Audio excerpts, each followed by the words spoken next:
खुलुमबाय लोगोफोर। दा आङो फंसे बाथ्रा बुंनो लुबैदों। बुंनायनि सिगां आंनि सिनायथिखौ आं होग्रोनो सानबाय। आङो क'क्राझार डिस्ट्रिक्टनि गामि रायमना आरो आंनि मुङा निताराम नार्जारी। नाथाय मानसिफ्रा मेथाइ खनो, मेथाइ खननानै नाम खामायो गावखौ,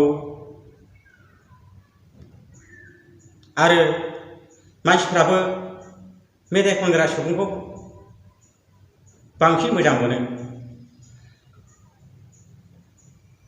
नाथाय आङो बुंनो नागिरनाया बेनो,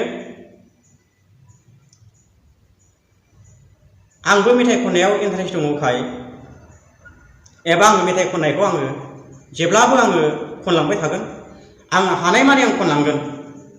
आङो जेसेबां गोहो दङ, जेसेबां आंहा बोलो दङ, इसोरनि थाखाय मेथाइखौ खनलांबाय थागोन। नाथाय बिनि सिगां आं बुंनो नागिरनाय बेनो, दा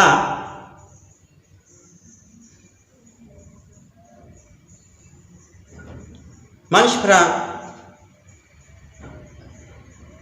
खनगिरि हिसाबै एबा खनगिरि जायोब्ला गोबां मानसिफोरजों बाख्नायनायखौ, सिबिनायखौ मोनो आरो मान सन्मानखौ मोनो। नाथाय आङो सासे खनगिरि जाब्लाबो एबा जानानै थाब्लाबो मानसिफोरजों मेथाइ खननानै मानसिफोरजों बाख्नायजानायखौ लुबैयाखै।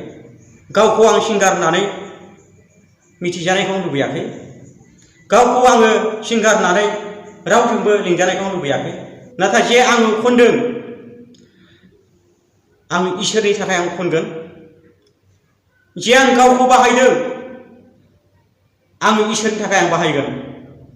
सोरबा सासेनि थाखाय खननाय नङा।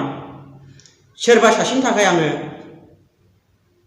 मेथाइखौ दाननाय नङा। नाथाय इसोरनि थाखाय खनगोन। इसोरजों जे आंहा मोनसे मोन्थाय दङ, आलो गोजोन सोरगोआव मेथाइ खननानै गोबां सुबुंफोरनो खोनासंहोनानै गोबां सुबुंफोरा गोसो सोलायगोन बे मेथाइनि गेजेरजों।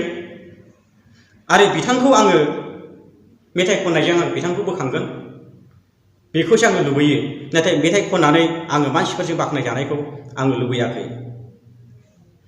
मेथाइ खननानै मानसिफोरजों गावखौ फेमास खालामनो सानाखै आरो मुंदांखा जानो सानाखै। बिनि उल्था फारसेथिं मानसिफोरजों मुगैजानाय, मानसिफोरजों मिनिजानाय, मानसिफोरजों निन्दिजानाय, मानसिफोरजों बायदि रोखोम बुंजानाय, बेबायदिखौसो लुबैयो। नाथाय आंखौ रावबो सिंगार होननानै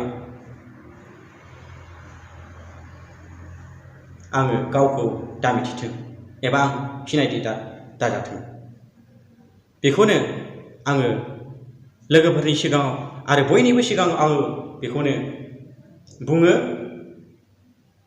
जे खनदों, इसोरनि थाखाय खनदों। अब्ला इसेबां गोलाव मा बुंबावनो, नोंथांमोना बुजिबाय जानो हागौ आरो बुजिखाबायानो। बे समसिमखौनो बेखिनिखौनो नोंथांमोननि गेजेराव बुंनानै फोजोबबाय। गोजोन्थों।